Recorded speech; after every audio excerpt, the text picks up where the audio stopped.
I will be at an emotional low if Matt Patricia takes a third-string quarterback, puts up 30 points, and puts this Lions team out to pasture.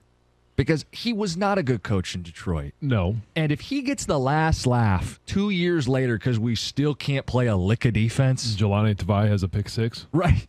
John, this team has gone 0-16. They've had lower moments. But emotionally, I don't know if I will have felt as low as I will feel if that happens Sunday. Well, yeah, but I mean, what do you expect him to say in the interview? No, it's not a Dan Campbell. Yeah. It's not he's going to say nice things about the next team. But I then started to consider the very real possibility that this Lions defense lets Bailey Zappi and Matt Patricia drop 35 points on him. They're giving up 35 a game, 7 more than the next team, a full touchdown worse than the second worst defense in the NFL. See, Jim, I think you're showing your, I don't know, maybe a younger age here. Like, I can see me being you, like 15 years ago. It would feel like rock bottom to me, and I know here's where you tell me, Jim, let me tell you, rock bottom's a whole hell of a lot lower. Well, it's just not, it's expected. It's expected that a Matt Patricia-led offense, when he's technically not the O coordinator because he's still getting paid by the Lions, but he's actually running the offense, puts 30 up with a rookie quarterback. That is SOL. That's a great point, by the way, that the Lions would be paying him to beat them. I mean, it is just, this is textbook. And Dan Campbell, if you wanted to take on SOL, here it is. Go in there and win 31-10. Change this. Yeah, this is a moment where they could. You know, and Dan Campbell talked about taking on SOL. So far, I don't want to say it's been SOL, but when you see the graphic and it's number 1 scoring offense, number 232 scoring defense, it sure feels SOL. When you finally have an offense that you can rely upon to score points, you don't have a defense that can stop them from scoring at record pace. It's not just a bad defense. Like a bad defense, they'd be fine. They'd be 2-2, maybe 3-1.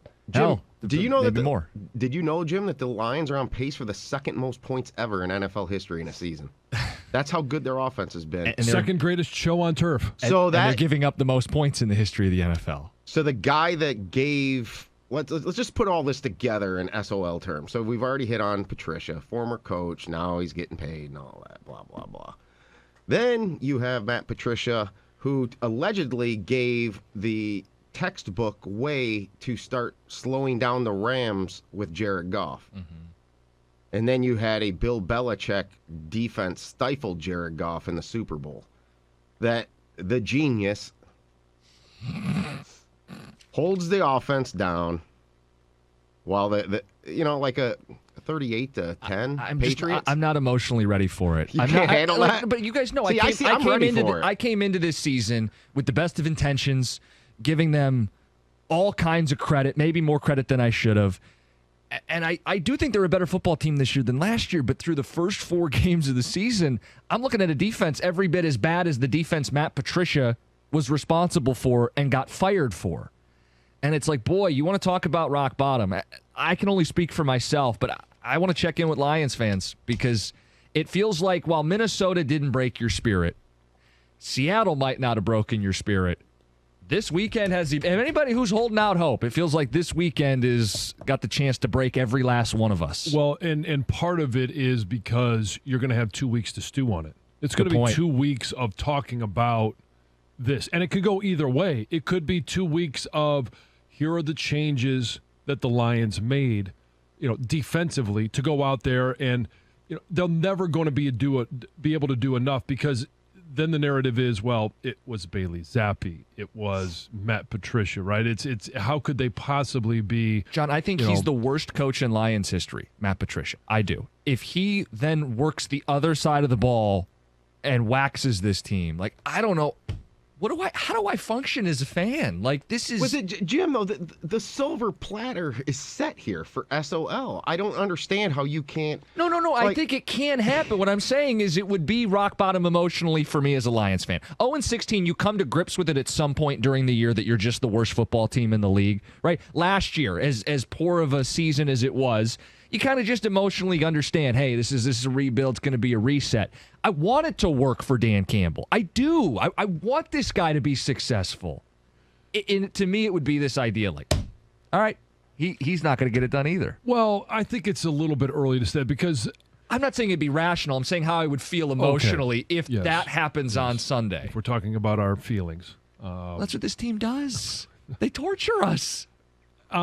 I still think that if you take in the 30,000-foot view and you say, are they a better team? And maybe you even just have to look at different areas.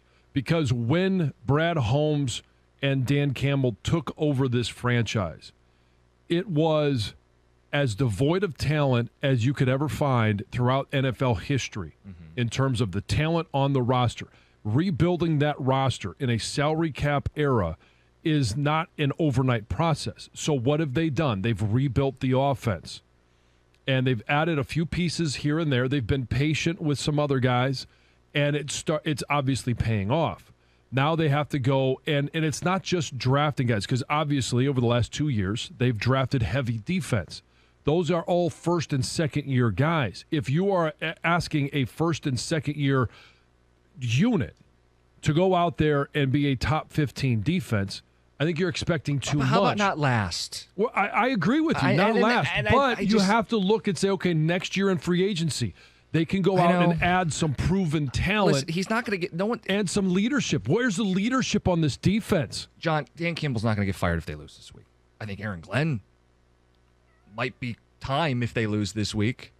Could be. I mean, I think it's still too premature. It does feel premature to me. It just feels like this weekend would be the ultimate, hey, you need to do something like you did last year. Let me where you just make say a this. change at coordinator. Okay, if you do, who's your new defensive coordinator? Is it a step up from what you have? 5 games in. This is the conversation. That's why I talk about rock bottom. And listen, we got a couple days to talk about the matchup. It just emotionally hit me yesterday when I realized what was coming up, what was about to hit us like a freight train. And that's always my response, though, is 5 games in, like, we don't want to have this conversation, but we're having it. Sure. And it's, if you're going to fire someone, you've got to have whoever's next in place that you think is going to be better. All right? Is it Calvin Shepard? Is it Todd Aubrey Walsh? Pleasant? Aubrey Pleasant. Like, okay, those are what you're picking from, because it's not Dan Campbell. Dan Campbell's an offensive guy. And his background is offense, yes. Right. But, John, I think about what Ben Jansen has done for this team offensively in the last year when he was empowered as an assistant. He's got half his offense hurt this last week. And did it look like it was a talent issue?